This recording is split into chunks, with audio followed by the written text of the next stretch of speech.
Hello everybody. The title of this video is How do you want your life to end?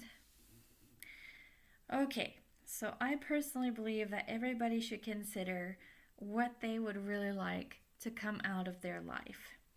Okay, so for example, if you make it to your 90s and you look back, what would you have liked to have seen to really make sure that your life meant something, that your life really truly had substance? And I really believe that all older people really consider this, and sometimes by the time they really consider it, it's a little bit too late. Now, because humanity is as humanity is, usually we really kind of consider a life being good or bad depending on the circumstances and how successful we are. But I personally believe that at the end of your life, you are going to want to see two things. One, did you have a full and abundant life? A full and abundant life is basically where you have a good, happy marriage with lots of love. You have children who are happy, balanced, and are doing fairly well. You want to see some kind of success. You want to see that your life has some kind of substance and that it meant something, at least to yourself. That's a full life.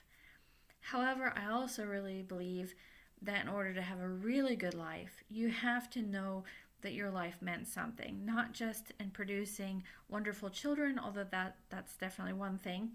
I believe that each person needs to know that their life mattered, that they were able to make a difference in the world and in other people's lives.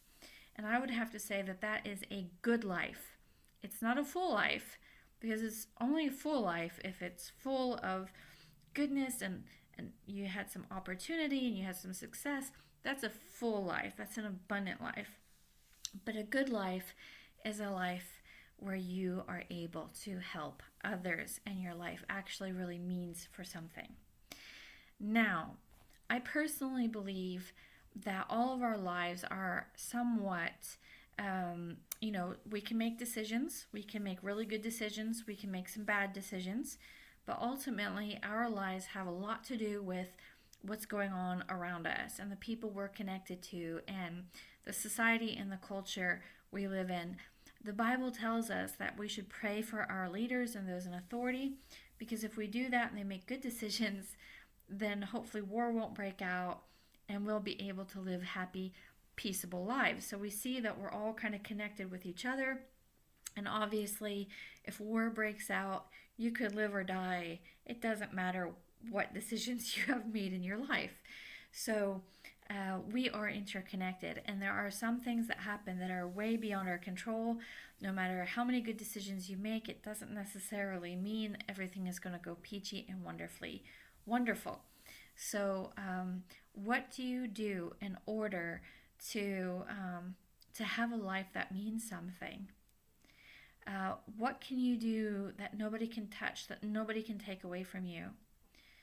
I personally believe that a life that nobody can ever steal from you is a life where you're giving out to others and you're helping others. Now, if we're living really, really hard lives and the people around us seem to be doing better, it is sometimes not the easiest thing to give out to others.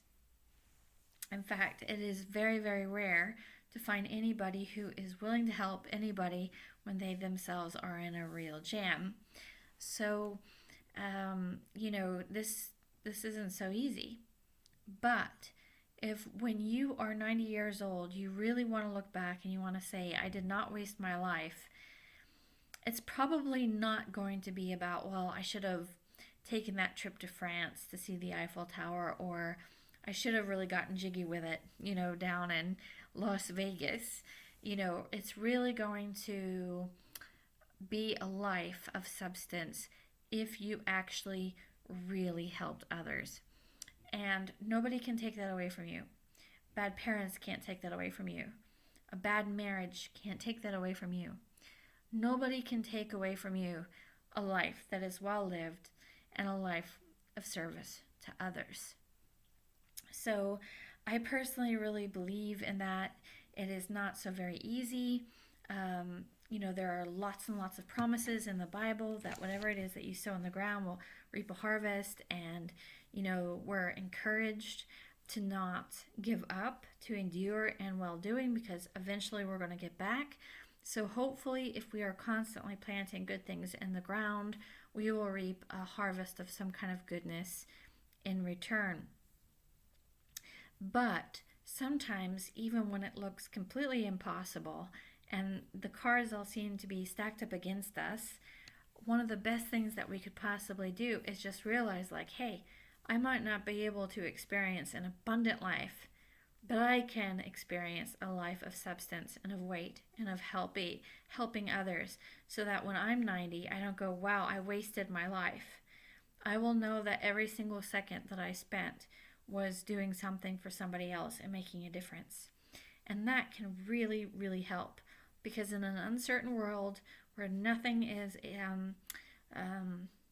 completely guaranteed, one thing can always be counted on, and that is your ability to give out to others, no matter your condition, no matter what happens to you.